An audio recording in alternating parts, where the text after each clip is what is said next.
Alors aujourd'hui, vidéo un petit peu sensible, je risque de devoir la supprimer. Pourquoi? Parce que on va parler de deux gros youtubeurs français. J'ai nommé McFly et Carlito. Je vais vous dévoiler les secrets du tournage de leur dernière vidéo et je vais vous dire un peu comment j'ai pu y accéder, enfin presque. Donc bonjour et bienvenue sur Boita, la chaîne qui parle d'audiovisuel, de cinéma. Donc déjà, je vais vous donner un peu plus de contexte. Donc j'ai pu être sur un de leurs tournages grâce à mon entreprise et tout commence avec un message que j'ai reçu de la part de Chloé, une de mes collègues qui est directrice commerciale. Elle venait donc de recevoir un mail de la production de McFly et Carlito puisqu'ils voulaient tout simplement tourner dans une de nos salles et donc ils voulaient savoir si c'était possible de la louer pour y tourner dedans. Elle m'envoie donc un message me demandant si je les connais et si ce serait intéressant d'accepter ou pas. Donc bien entendu, même si je regarde pas leurs vidéos, je sais quand même qui sont ces deux youtubeurs et je lui dis que oui, ça peut être super intéressant et surtout si on peut communiquer sur cet événement, et ben ça nous ferait énormément de pubs,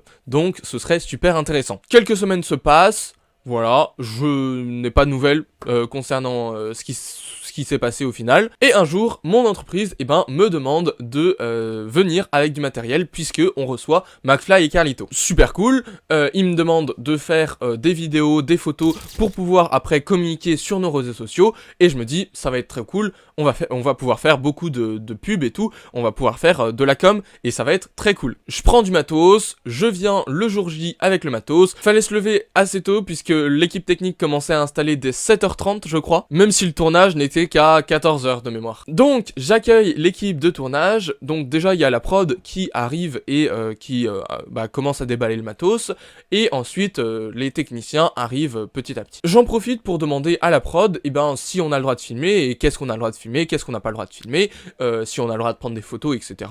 Je pensais faire des vidéos pendant l'installation, et puis après peut-être faire des petites vidéos aussi pendant le tournage, à voir qu'est-ce qu'on a le droit de faire et tout. Alors déjà ils me disent oui pendant la préparation, tant qu'on voit pas les youtubeurs, c'est possible.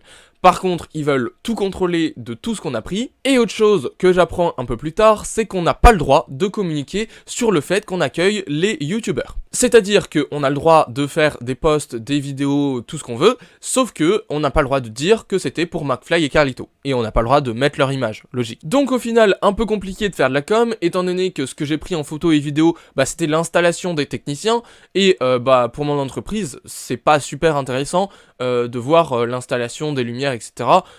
Si on sait pas que c'est pour McFly et Carlito quoi. Étant donné que les clients de mon entreprise c'est pas du tout des techniciens audiovisuels, donc je me dis je vais quand même rester et je vais essayer de prendre des photos, des vidéos, voilà, je vais essayer de prendre, puis on verra bien ce qu'on pourra en faire après. Donc je suis là pendant l'installation, en même temps je discute, je sympathise avec les techniciens, et on échange sur le fait qu'ils travaillent pour McFly et Carlito depuis longtemps, etc. etc.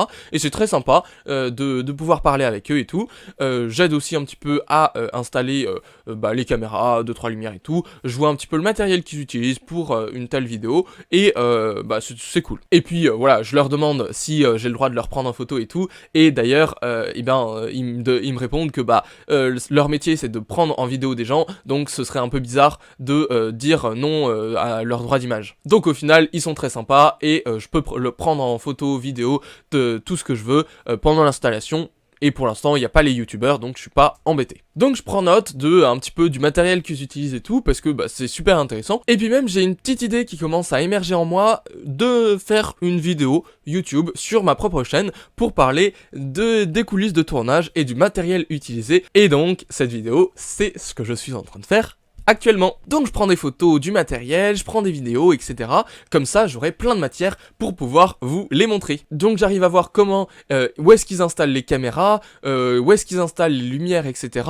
Et c'est super intéressant. Comme ça, je pourrais, tout simplement, vous montrer un petit peu, l'installation qu'ils ont fait. D'ailleurs, petit fun fact, mais ils ont récupéré le matériel, puisque c'était du matériel de location, ils ont récupéré le matériel dans une boîte de loc qui s'appelle Planning Press, et c'est la boîte dans laquelle travaille une de mes potes. Et quand j'ai vu ça, je me suis dit, Le monde est très petit. Je t'arrête juste 2 secondes pour te remercier déjà d'avoir suivi la vidéo jusqu'ici. En tout cas, si elle te plaît, n'hésite pas à mettre un petit pouce bleu. Moi, ça m'aide énormément, ça me soutient. Et merci beaucoup à tous ceux qui le feront. Allez, je te laisse avec la suite de la vidéo. Donc, allez, maintenant, on passe vraiment dans le dur et je vais vous expliquer un petit peu tout ce qui s'est passé, tout le matériel, où est-ce qu'il était positionné, etc. Donc voilà un petit peu la salle. Donc là, elle était vraiment, enfin c'était quasiment au début et tout. Donc, eh bien, on commençait à enlever les tables, les chaises, etc. Pour tout simplement, modeler la table, enfin la salle comme on voulait. Ils utilisaient donc des SkyPanel Arri, ils avaient loué ça, et ils utilisaient également des FX3 avec des zooms assez importants, puisque ils voulaient faire des zooms sur les youtubeurs. Donc voilà pourquoi ils avaient des zooms. Après ils avaient des grands angles aussi, je sais pas si on le voit, si on en voit un derrière, je crois que c'est un 12-24 pour faire les plans larges. Ensuite des plans serrés, donc là c'est un plan large encore, voilà. Ils avaient aussi un Fresnel du coup là pour faire je crois le contre des personnes qui avaient le micro là. On voit, voilà, il y a un micro et c'était pour faire le contre de eux. Et il y en avait aussi pour faire des contres des personnes, des invités. Donc ça c'était tous les HF, voilà, micro HF, pour tout, parce que du coup ils invitaient aussi des abonnés. Donc là c'était des abonnés qui racontaient je crois des histoires. Donc là vous voyez le SkyPanel Arri. Je crois qu'il y avait que du coup une diff. Je crois qu'il n'y avait pas de nid d'abeilles. Oui voilà, on le voit là, on le voit là d'ailleurs. Il n'y avait pas de nid d'abeilles. Et donc ça c'était pour éclairer à la face celui qui parle. Et celui-là c'était pour éclairer la face de majoritairement eux. Et je crois qu'il y avait un autre éclairage ici pour éclairer la face de eux. Et le problème en fait, ce qui était galère, ils nous ont demandé d'ailleurs d'ouvrir les fenêtres. Puisque vous voyez là, il y a beaucoup de reflets. Et c'était un petit peu moche à la caméra. Et ça voilà, dont je vous parlais, le Fresnel qui fait le contre de celui-là. Donc ça c'était Alissa, c'est celle qui était responsable de l'événement. Parce que j'ai appris d'ailleurs qu'ils ont fait tous les deux des BTS audiovisuels. Un en son et un en image, je crois. Du coup, ce qu'ils me disaient, c'est qu'ils étaient assez attentifs à la qualité en fait visuelle et à ce qu'on voyait dans l'image, etc.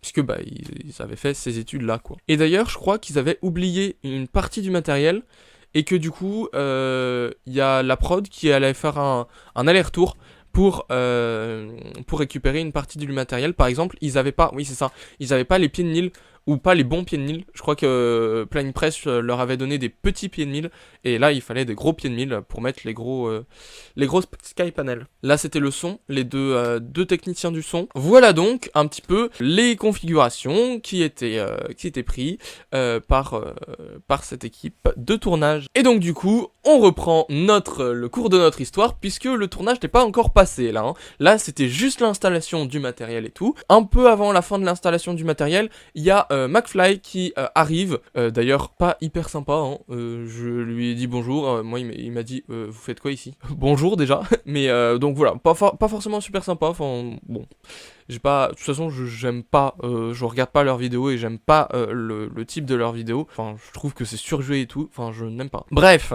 ça c'est mes goûts personnels. McFly est arrivé et ensuite il est allé directement, se faire la coiffure là, et se faire maquiller. Également du coup il commence à checker un peu les cadres et tout, ce qu'ont installé l'équipe technique. Et donc là, la prod nous dit qu'il va falloir sortir de la salle parce que le tournage va bientôt commencer. Les abonnés commencent à arriver et même si Carlito n'est pas encore arrivé, le tournage va bientôt commencer et du coup, il va falloir sortir de la salle puisque on ne pourra pas assister au tournage. Et donc là, un peu deg de pas pouvoir être dans la salle de tournage. J'aurais bien aimé regarder un peu quelles étaient les coulisses et tout. Mais bon, c'est pas grave, tant pis, je ne pourrai pas y assister, tant pis. Du coup, ce que je fais, c'est que je rentre et puis fin de journée, quoi. Donc finalement, conclusion, au final, pour l'entreprise, on a fait aucune com, puisque c'était pas intéressant en fait, ce qu'on avait à communiquer, si on pouvait pas dire le nom des youtubeurs et tout. C'était vraiment pas intéressant. Par contre, D'un point de vue personnel, c'était plutôt intéressant de voir un peu, de parler avec déjà l'équipe technique, et puis de voir un peu ce qu'ils utilisaient comme matériel et tout, et donc de pouvoir en faire une vidéo, en croisant des doigts que je ne reçoive pas un petit message de la prod de McFly et Carlito qui disent ouais bah non, t'as pas le droit. Normalement j'ai respecté tous les droits à l'image, tous les droits à la vie privée ou quoi, donc voilà, je n'ai fait que raconter une histoire, normalement ils peuvent rien me dire, enfin j'espère. Donc franchement, sur le coup c'était une journée un peu décevante puisque j'avais l'impression d'avoir servi à rien, mais au final, en y repensant, c'était cool, c'était une expérience, et puis voilà, c'était pas non plus extraordinaire, mais ça m'a appris les coulisses de youtubeurs comme ça, de McFly et Carlito. Donc merci beaucoup d'avoir suivi cette vidéo. Je t'invite maintenant à t'abonner si tu aimes le contenu que je produis, puisque c'est le plus grand soutien que tu puisses faire à cette chaîne. Et puis maintenant, tu peux cliquer pour voir une autre de mes vidéos. Bah vas-y, clique hein. Allez, à plus pour de nouvelles vidéos.